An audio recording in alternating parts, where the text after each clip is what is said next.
Hello folks and welcome back to the Shack. This is Joe N2DI, back today with the AURSINC TinySA Ultra ZS407 Spectrum Analyzer. In my previous video, I showed you how to check your transceivers or your amplifiers for spurious emissions. Today I'm going to show you how to use your spectrum analyzer like a nano VNA to measure a bandpass filter. Now since the TinySA line of spectrum analyzers doesn't have a tracking generator like a benchtop spectrum analyzer, we're going to have to cheat and use this. A noise source generator.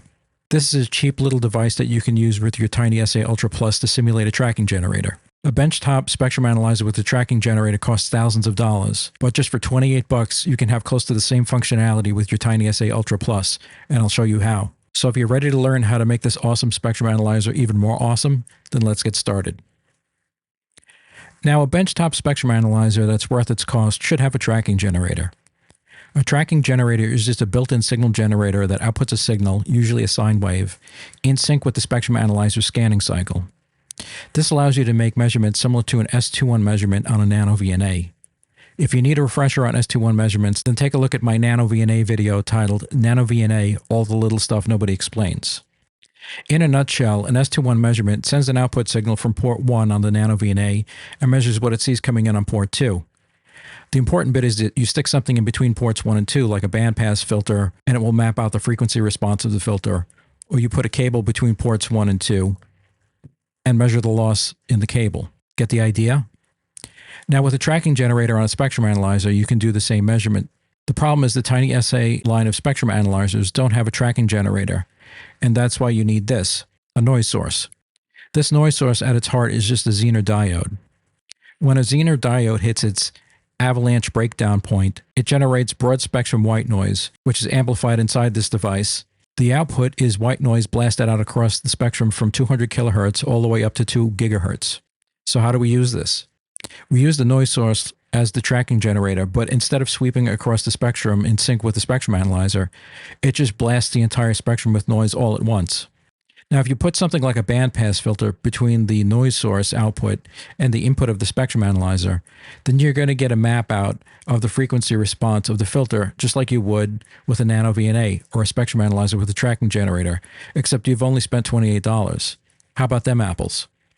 Okay, now let's get into the details of how to set this up. It's easier than you think.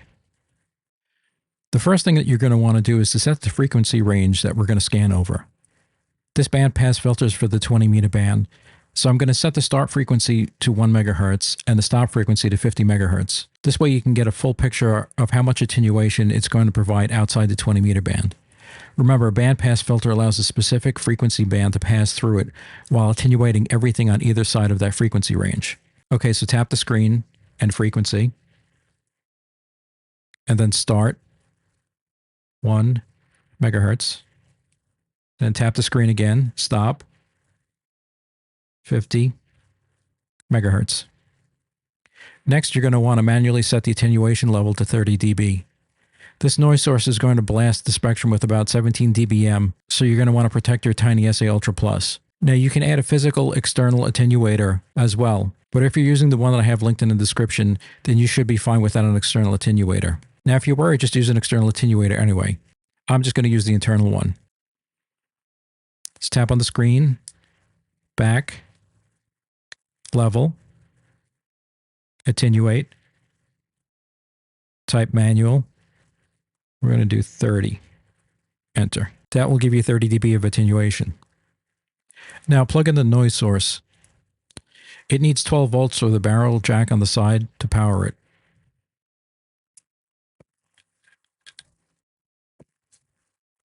And that LED indicates that it's on. Now you're going to want to attach the output of the noise source to the RF input of the TinySA Ultra Plus.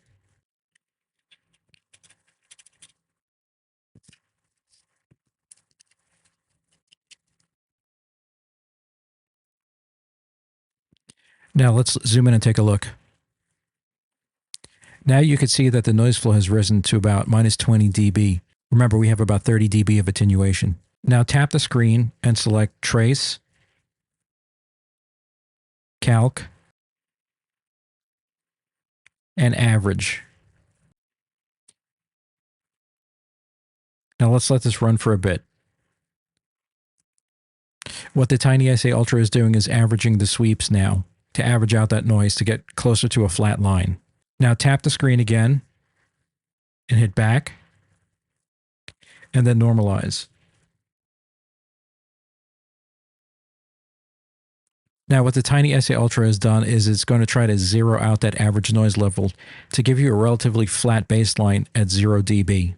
Now the next step is to add the bandpass filter between the noise source and the TinySA Ultra Plus.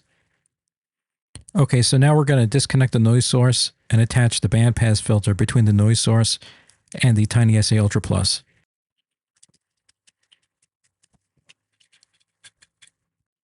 Now this bandpass filter has an in and an out.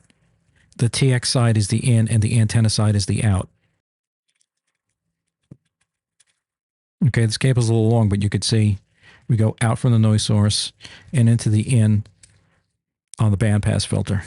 Now the out of the bandpass filter is going to go in on the RF port. Okay, and now we'll zoom in and take a look at that. Okay, now with the bandpass filter added between the noise source and the TinySA Ultra, we're going to want to turn off averaging, but leave normalize alone. So go back in and hit trace, and calc, and turn averaging off. Now you're going to see the rough shape of a bandpass filter. We're going to wait a second and we're going to turn averaging back on.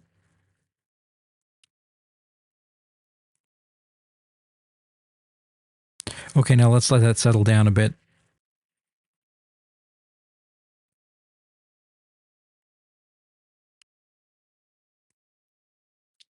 Okay, now after a few seconds, we can use this marker to make some measurements.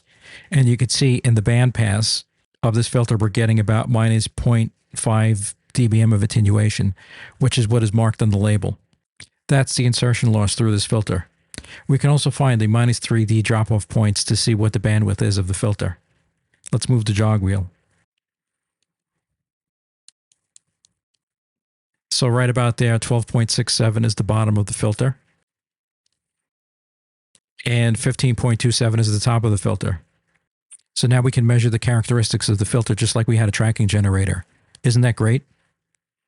Again, let me remind you that AURSINC, the company that makes the TinySA Ultra Plus and the Nano VNA, sent me this ZS407 free of charge to play with and review. They've also generously and exclusively provided my viewers with a 6% discount, which I've linked in the description below.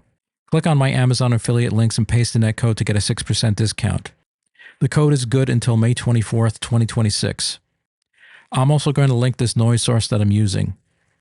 Now, you don't have to use this one specifically, but I know this one puts out a safe level. So if you decide to pick up another one, then please use an external attenuator and measure the output level so you don't blow out the front end of your spectrum analyzer.